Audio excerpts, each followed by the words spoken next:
A lot of people think that rivalries are part of the game, and they are. Like baseball's got the whole Yankees Dodgers rivalry, the Yankees Mets rivalry, the Red Sox against the Yankees, the White Sox versus the Cubs, the Rangers versus the Astros, and the Phillies versus the Braves, just to name a couple. But there's like underrated rivalries and all that. As a Blue Jay fan, you got to think of who's your biggest rival.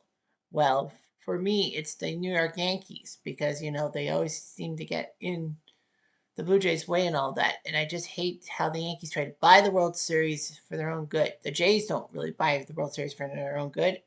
Sure, they don't have much playoff success, but still, it's something to behold.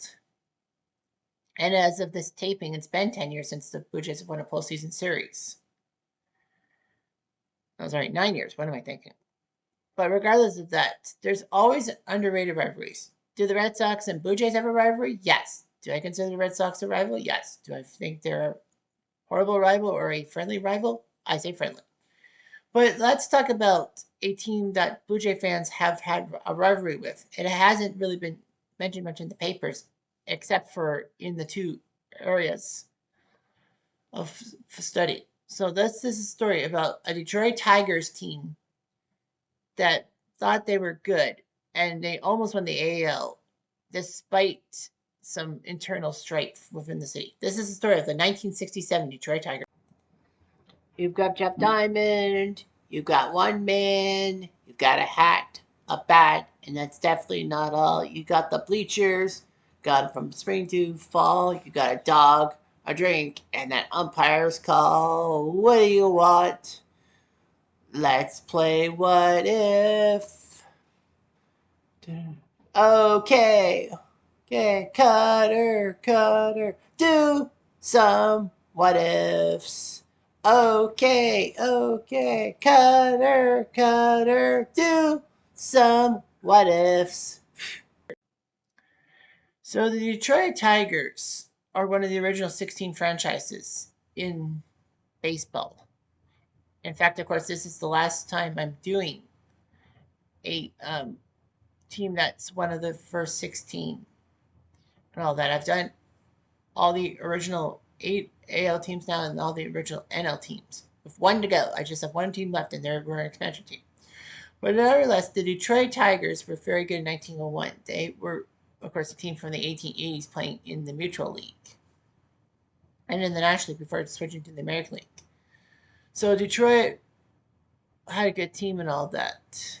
In 1906, this hot stuff rookie by the name of Ty Cobb came in and he made baseball big. Ty Cobb had a lot of off the field issues, but on the field he was a pretty good player. He stole bases, he could hit, he could rally the team, and he could be under your skin, mostly by the spikes up and just making you lose your temper.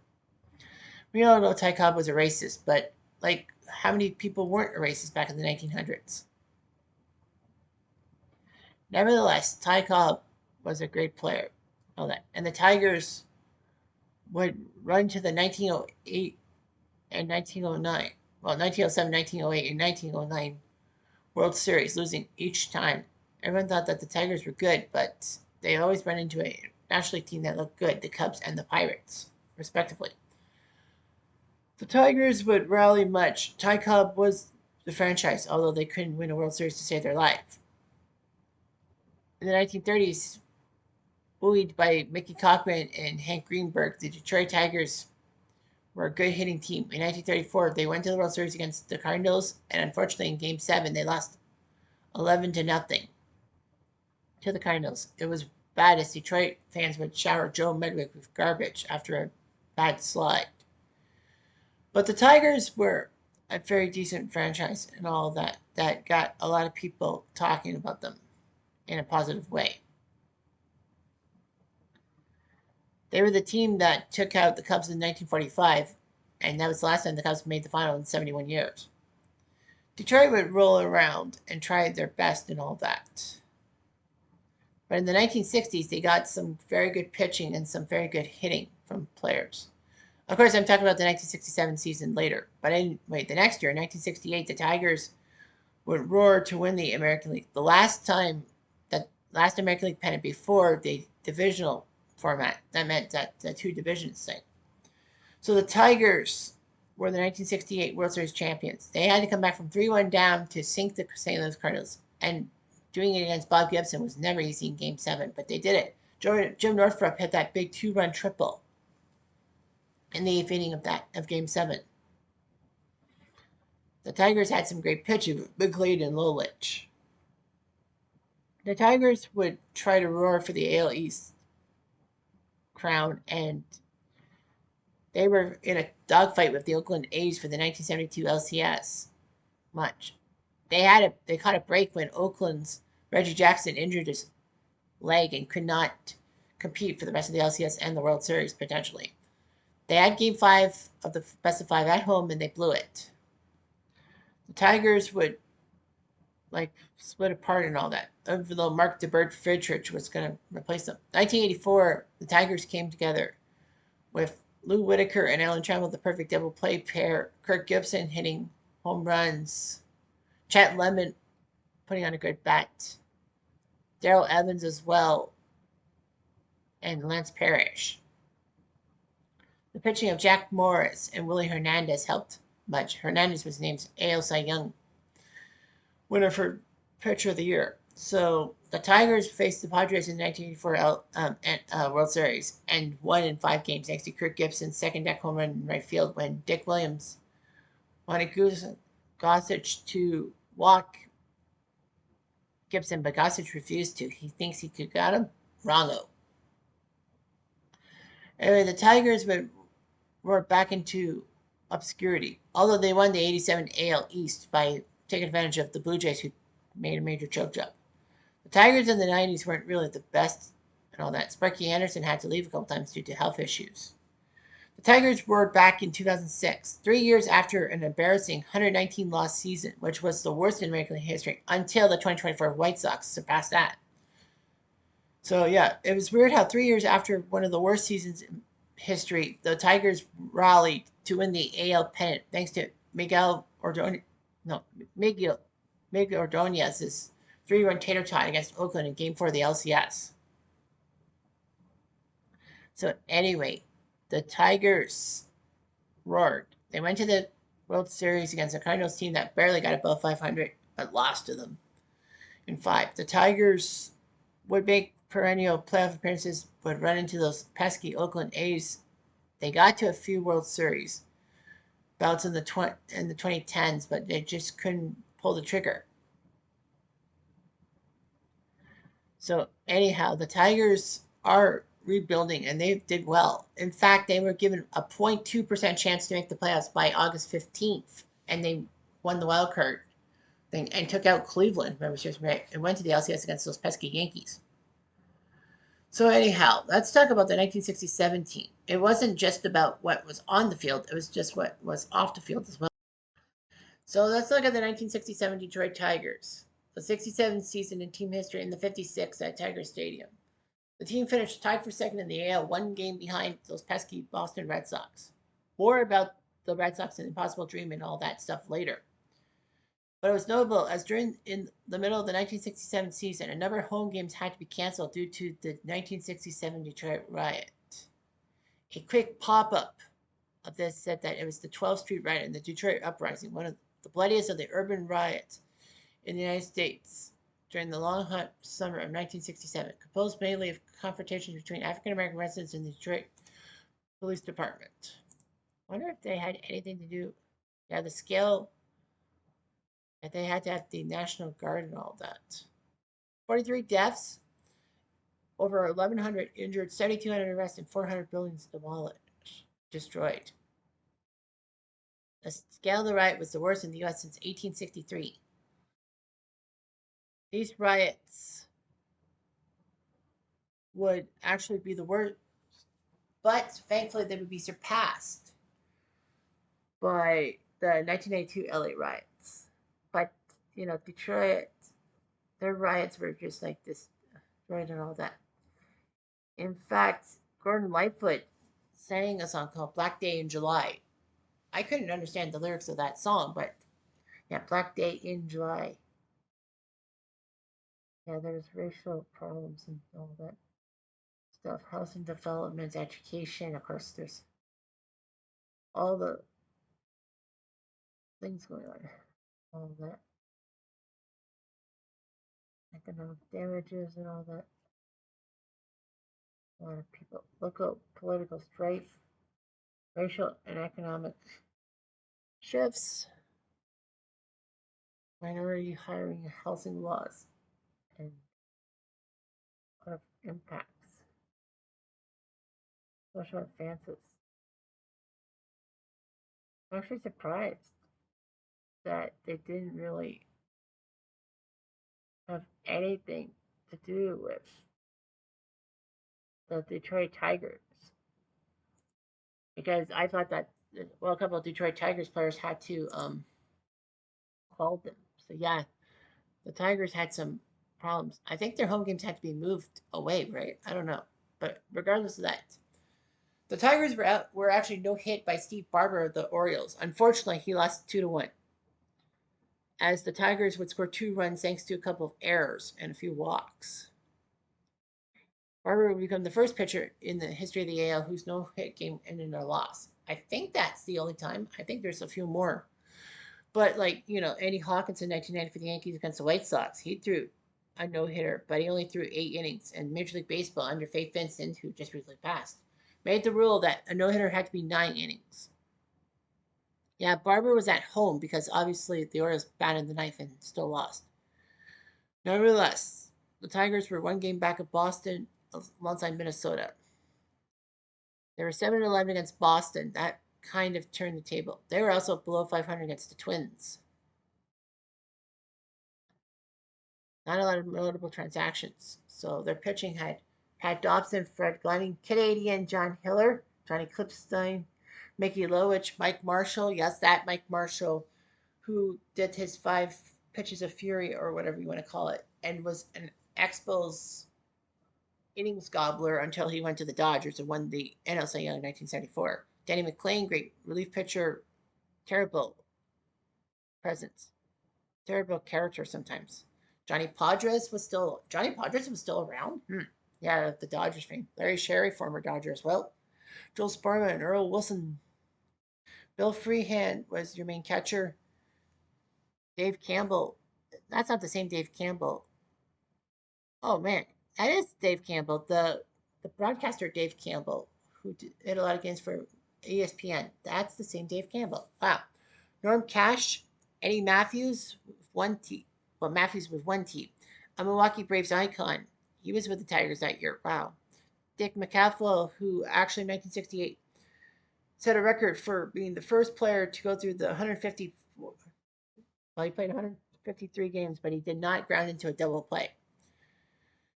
Third word as well.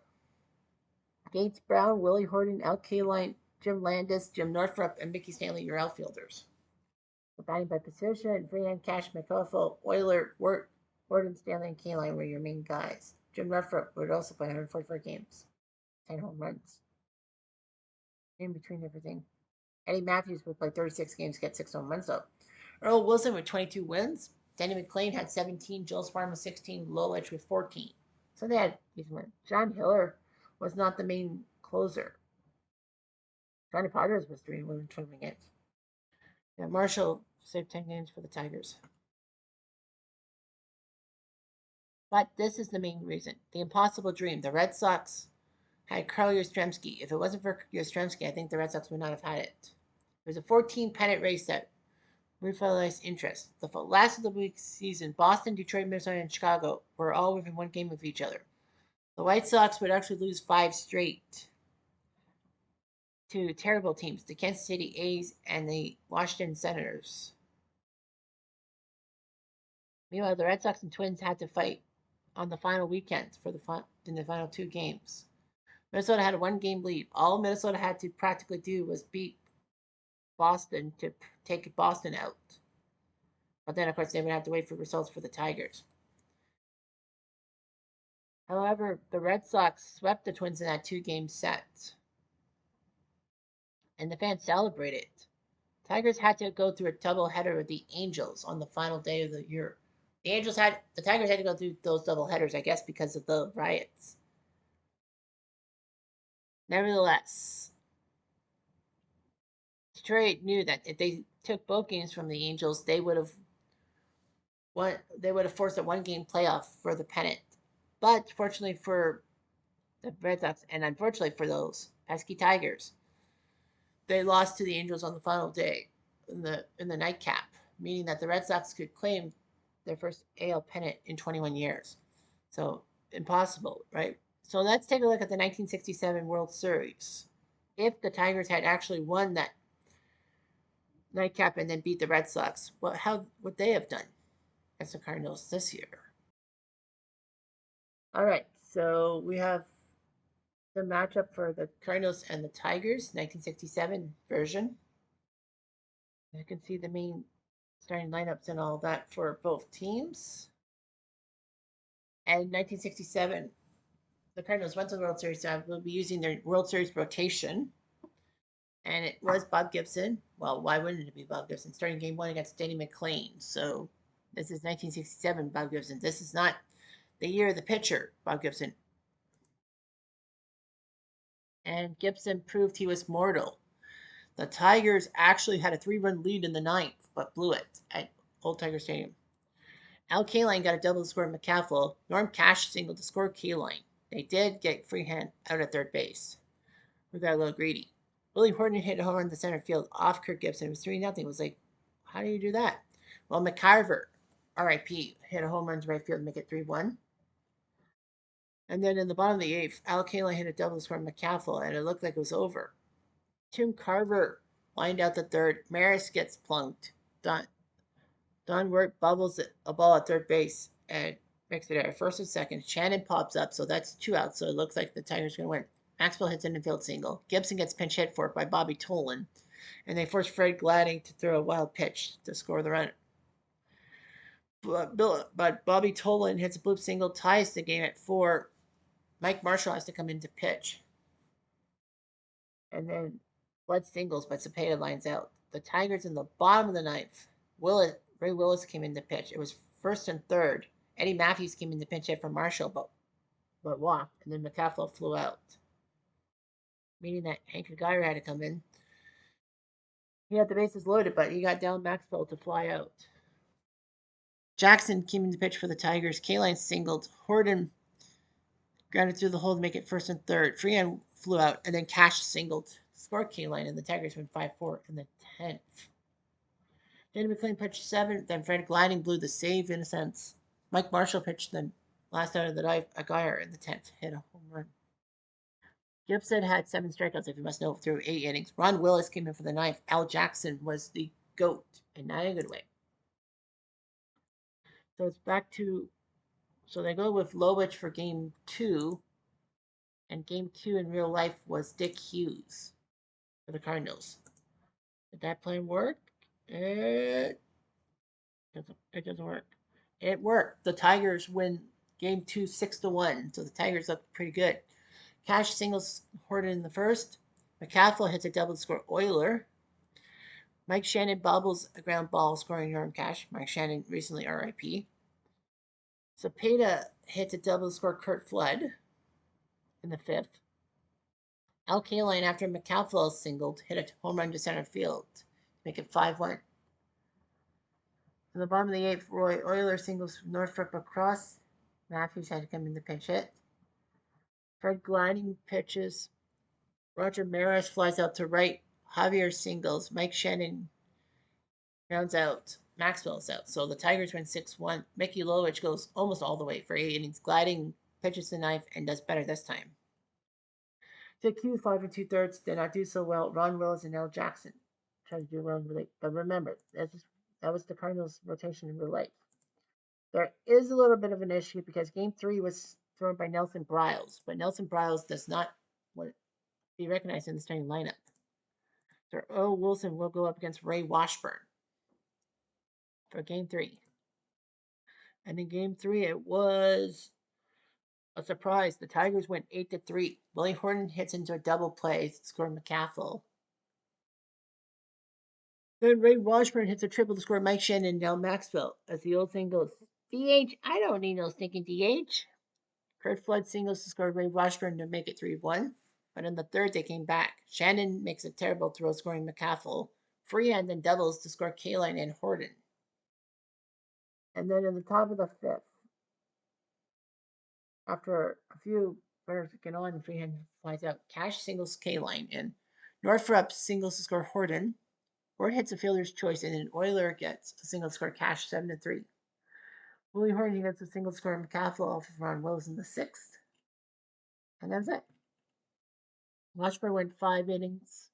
Ron Willis went inning third, and then Jack LeMond went 2 2/3 of shutout ball.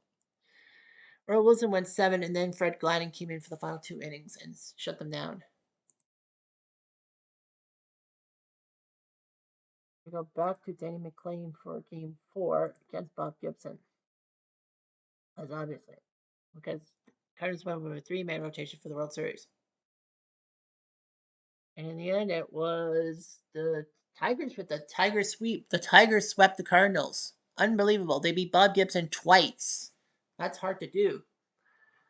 So they beat Bob Gibson just like in 1968. Roger Maris singles to score Brock and McCarver.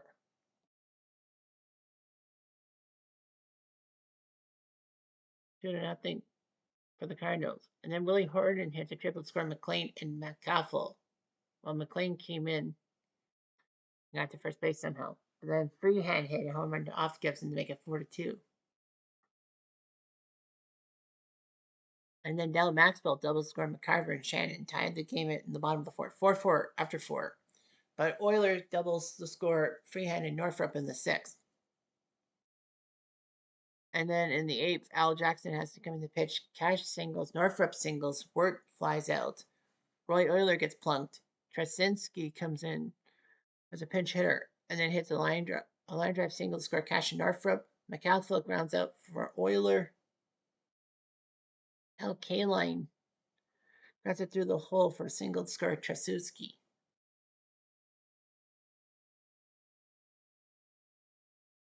So it was 10-4, and then LeMond had to come in to pitch. Gibson went 6 innings, got 6 strikeouts, but gave up 6 runs. Willis pitched good 7. Al Jackson came in for the 8th and flubbed it from LeMond. Lots of RBIs. Freehand, Euler, and Trasinski, and Horton with 2. Oh my. McLean pitched 6, Gladden pitched the 7th, and then Lasher pitched the last 2 innings. That's the Detroit Tigers. Get their Tiger uppercut and would have swept the St. Louis Cardinals. I don't think so in real life, but the Tigers probably would have won the World Series. And who knows, maybe they repeat in 1968 and make Detroit a better place to live. Anyhow, I'm Jeff Diamond to do.